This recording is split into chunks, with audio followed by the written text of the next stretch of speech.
Halo anak-anak, hari ini kita akan memasuki bab baru, yaitu tentang perbandingan.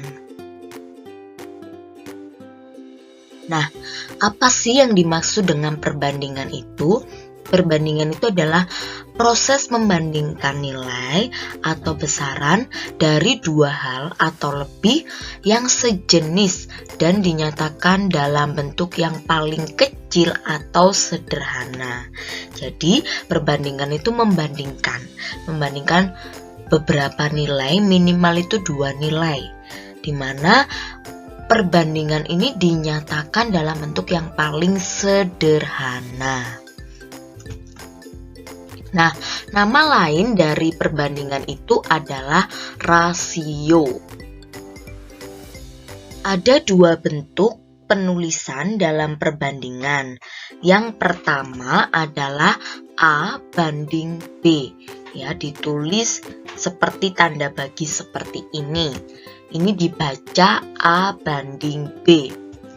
Kemudian yang kedua, bentuk penulisannya dalam bentuk pecahan, yaitu A per B. A per B. Nah, ini perbandingan ini adalah bentuk yang paling sederhana dari suatu nilai. Contohnya, Tony memiliki apel 3, sedangkan Adi memiliki apel 2. Pertanyaannya, berapa perbandingan apel Tony dan Adi? Karena yang ditanyakan Tony dulu, Tony ada 3, sedangkan Adi ada 2, sehingga perbandingannya adalah 3 banding 2. Kalau kita tuliskan dalam bentuk pecahan, sama aja 3 per 2, seperti itu. Contoh soal lagi, misalnya apelnya Tony ada 1, 2, 3, dan 4, sedangkan apelnya Adi ada 1, 2. Jadi apelnya Tony ada 4 dan apelnya Adi ada 2. Pertanyaannya, berapa perbandingan apel Tony dan Adi? Karena yang ditanyakan Tony, maka Tony dulu. Kalau yang ditanyakan Adi, berarti Adi dulu, begitu ya. Jawabannya adalah 2 banding 1. Kenapa bisa 2 banding 1? Kalian ingat tadi di awal bahwa bentuk pecahan itu dinyatakan dalam yang paling sederhana. Nah, 4 banding 2 ini masih bisa disederhanakan lagi, yaitu dibagi dengan 2. Dibagi dengan 2. 4 dibagi 2 hasilnya adalah 2. Banding 2 dibagi dengan 2 hasilnya adalah 1. Sehingga perbandingan apel Tony dan Adi adalah 2 banding 1. Nah, ini bisa kita tuliskan dalam bentuk pecahan. Awalnya yaitu adalah 4 per 2. Karena belum sederhana, maka kita bagi 2 yang atas. Kalau atas dibagi 2, maka bawah juga harus dibagi dengan 2. 4 dibagi 2 adalah 2, sedangkan 2 dibagi 2 adalah 1, sehingga perbandingannya adalah 2 per 1. Nah, dibagi 2 ini dari mana? Ini itu dari FPB-nya antara 4 dan 2. Jadi kalau kalian bagi dengan FPB, maka bisa langsung sederhana. Tapi kalau kalian ingin membagi secara terus-menerus, kalau misalnya angkanya besar, juga tidak apa-apa. Nah, kita coba hitung FPB dari 4 dan 2. Nah, 4 dibagi 2 adalah 2. 2 dibagi 2, 1. Karena ini bisa dibagi, 4 ini bisa dibagi 2, sedangkan 2 juga bisa dibagi 2, maka 2 kita lingkari.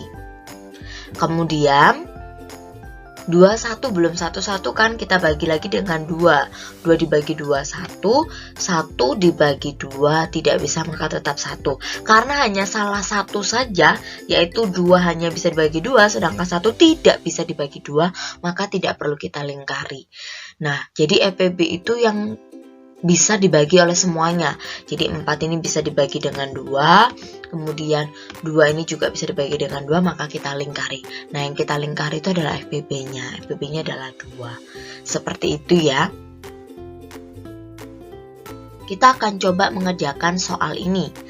Banyaknya anjing 1, 2, 3, 4, 5, dan 6. Berarti banyaknya anjing adalah 6.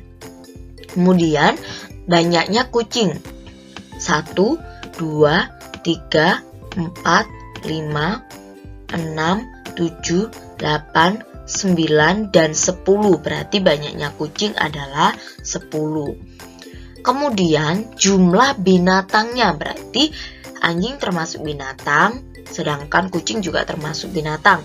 Anjing ada 6, kemudian kucingnya ada 10, berarti jumlah binatangnya adalah 16. Kemudian selisihnya berarti besar dikurangi kecil. 10 dikurangi 6 adalah 4. Yang E, perbandingan banyaknya anjing dan kucing. Perbandingan anjing ada 6, kucing ada 10. Nah, ini masih bisa disederhanakan lagi ya. Kalian bisa membaginya dengan 2. 6 dibagi 2 itu 3. Sedangkan 10 dibagi 2 adalah 5. Jadi perbandingan anjing dan kucing adalah 3:5. Sekarang yang F, perbandingan banyaknya anjing terhadap seluruh binatang. Anjing ada berapa? 6. Kemudian seluruh binatangnya ada 16. Nah, ini bisa kita sederhanakan lagi. Kita bagi dengan 2, 6 dibagi 2, 3. Kemudian 16 dibagi 2 adalah 8. Tidak bisa disederhanakan lagi ya, berarti ini adalah perbandingannya, yaitu 3:8. Sekarang yang G, perbandingan banyaknya kucing terhadap seluruh binatang. Kucing ada 4, seluruh binatang ada 16. Nah, ini ada 2 cara ya, Miss selesaikan di sini. Bisa Miss tuliskan 4/16 karena dijadikan pecahan. Nah, Miss mau langsung bagi dengan FPB-nya 4 dan 16. Kita bagi dengan bilangan prima terkecil yaitu 2.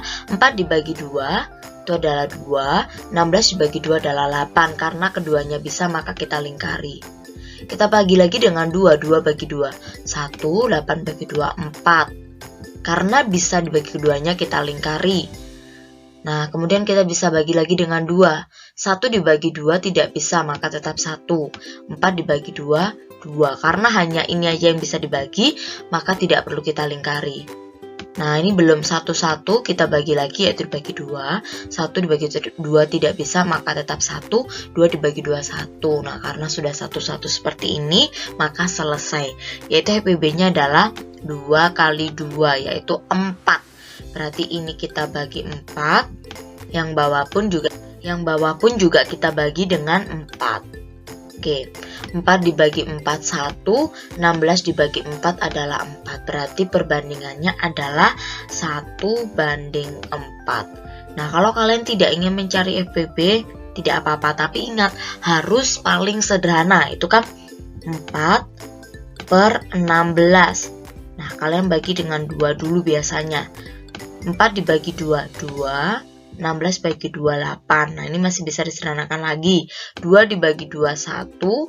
8 dibagi 2, 4. Nah, hasilnya tetap sama, yaitu 1/4. Cuma perbedaannya, Miss tadi bilang, kalau FPB itu bisa langsung sederhana.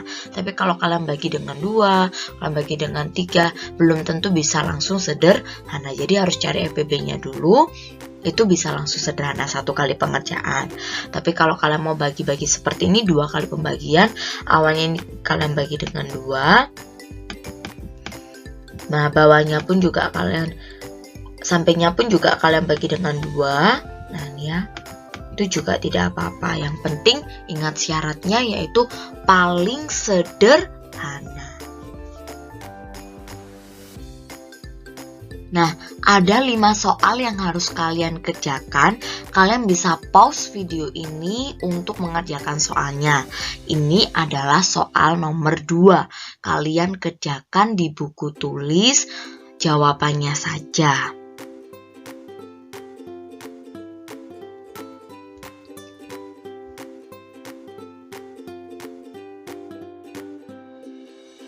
Nah, ini adalah soal nomor 3.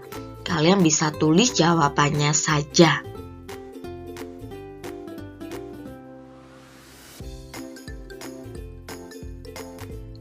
Sedangkan ini adalah soal nomor 4. Kalian juga bisa tulis jawabannya saja.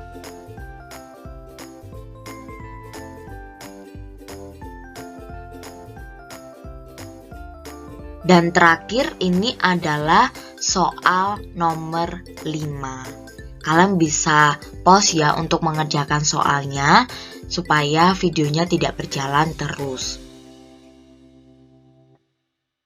Oke, demikian pembelajaran pada hari ini.